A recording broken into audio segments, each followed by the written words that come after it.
Thought for the day from spiritual diary 27 दिसंबर। धैर्य। फसलों को उगाने के लिए ज़मीन को जोतते समय समस्त निरुपयोगी घास पात को नष्ट करने एवं तब भले ही भूमि बंजर प्रतीत होती हो, परंतु बोए हुए अच्छे बीजों को पौधों के रूप में अंकुरित होने की प्रतीक्षा के लिए मनुष्य के पास धैर्य होना आवश्यक है। उखाड़ फेंकने में और भी अधिक कठिन विषय सुखों के प्रति निरर्थक आसक्तियों की खरपतवार जिस चेतना की भूमि पर बढ़ आई हो, उसे साफ करने में और भी अधिक धैर्य की आवश्यकता होती है। फिर भी जब चेतना की भूमि को साफ किया जाता है और उसमें सद्गुणों के बीज बोए जाते हैं, तो सत्कार्यों के पौधे अंकुरित होते हैं, जो सच्चे सुख के प्रचुर फल प्रदान करते हैं।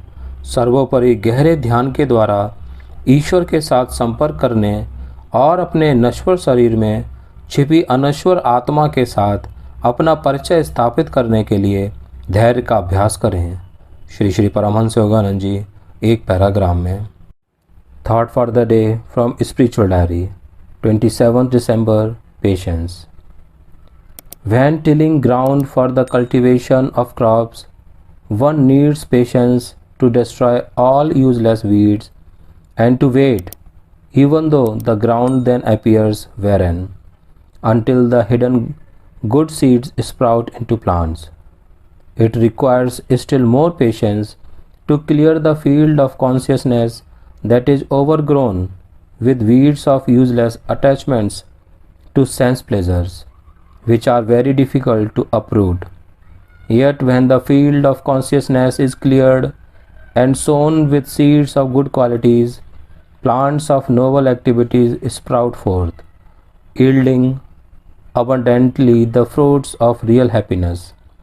Above all, have patience to seek communion with God through deep meditation and to become acquainted with your indestructible soul hidden within your perishable earthly body.